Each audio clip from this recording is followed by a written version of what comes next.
vamos a intentar comprender un poquito mejor qué es el modernismo. Y para eso vamos a pararnos un poquito en entender qué es la tradición. He dicho en el vídeo anterior que la tradición, la tradición, es la entrega. Son cosas que igual no vienen en la escritura, por ejemplo, pero que la Iglesia ha ido transmitiendo de generación en generación. Es parte de la fe, es una fuente de la revelación.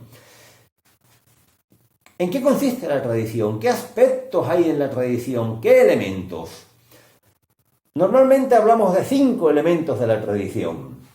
Está la tradición en cuanto al dogma, la tradición en cuanto a la moral, en cuanto a la liturgia, en cuanto a la acción pastoral y en cuanto a la disciplina. La Iglesia transmite de generación en generación los contenidos de la fe. Esto tiene que mantenerse siempre. La Iglesia no puede cambiar la fe. Sí, hace 7 siglos creíamos, pues, ¿qué te digo yo? Creíamos que Jesucristo había subido al cielo, pero esto ya no lo creemos. Pues no. Todo lo que en la tradición afecta al dogma se mantiene para siempre. En cuanto a la moral, también se mantiene para siempre. El no matarás es para siempre. El no desearás a la mujer de tu prójimo es para siempre. Otra cosa es que se explique de otra manera. Pero nunca lo que es malo pasa a ser bueno y lo que es bueno pasa a ser malo. Hay cosas intrínsecamente malas que lo son para siempre y cosas intrínsecamente buenas que lo son para siempre. Dogma y moral, por lo tanto, no cambian. Cuando en 1968 se publicó la Humanae Vitae, algunos pensaban, ¡ay, por fin Pablo VI va a incorporar a la Iglesia la modernidad y seguro que se va a permitir en la Iglesia el uso de anticonceptivos! Sin embargo, tararí que te vi, eso no podía hacerlo Pablo VI, porque hubiese cambiado la moral.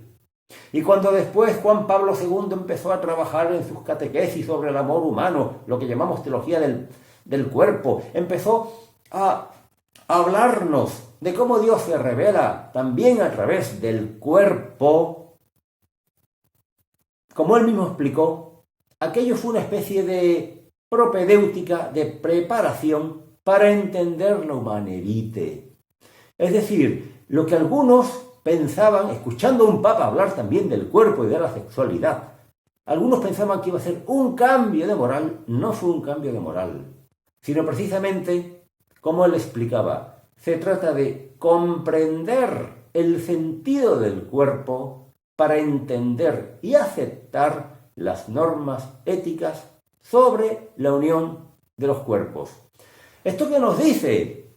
Que para transmitir este dogma que no cambie nunca, y esta moral que no cambia nunca, tenemos una acción pastoral que sí puede cambiar. Porque se trata de que la persona del siglo XXI, la persona del siglo XVIII, la persona del siglo X y la del siglo IV entiendan lo mismo, por ejemplo, al leer los evangelios. Por lo tanto, hace falta una acción pastoral para que entendamos el mismo evangelio de la misma manera. Porque con el correr del tiempo cambian costumbres, cambian las maneras de percibir, cambia el lenguaje, los términos, por ejemplo, su contenido semántico llega a cambiar. Hace falta, por lo tanto, esta acción pastoral vigilante para que el pueblo no deje de recibir el evangelio como es. Pero siempre estos cambios en la acción pastoral son para mantener la moral y para mantener el dogma, igual que la liturgia. Porque son, como vemos aquí, 2 elementos fijos en la tradición, ¿verdad? Pongo aquí, fijos. Y 3 elementos que son cambiables. Cambiables no quiere decir que haya que cambiarlos a la fuerza. sino que pudieran adaptarse para que se mantenga incólume el dogma y la moral. La liturgia, la acción pastoral que he comentado y la disciplina. La liturgia puede cambiar, siempre que con ese cambio consigamos una mayor fidelidad al dogma y a la moral. Puede ser, porque la liturgia se expresa a través de elementos sensibles. Oramos con el cuerpo, oramos con el lenguaje. Actualizamos el misterio en la liturgia con medios físicos y con medios culturales. Por lo tanto, la liturgia puede cambiar, la Iglesia puede cambiarla si es para mantener la fe y la moral. Si no, no. Ningún papa podría hacerlo. Ningún papa podría hacerlo porque cambiar la liturgia hasta el punto de que exprese otra fe sería una herejía. Y la disciplina. Hay cosas que también pueden cambiar con el tiempo. Hablamos, por ejemplo, del tema de que los curas se casen. ¿Pudieran llegar a casarse los curas? Pudieran llegar. Es un tema disciplinar. Y más cosas, ¿no? La disciplina. Puede ser, que digo yo, que en un primer momento causara un grave escándalo, no sé, que una mujer se pusiera un pantalón. Pero hoy día no causa un grave escándalo que una mujer use un pantalón. Es un ejemplo nada más que se me ocurre sobre la marcha. Quiero decir que estos elementos cambiables, liturgia, acción pastoral y disciplina, siempre tienen que estar en función de mantener el dogma y la moral. ¿En qué consistiría el modernismo? Pues derivado de lo que decíamos en el vídeo anterior, en que cambiaran el dogma y la moral.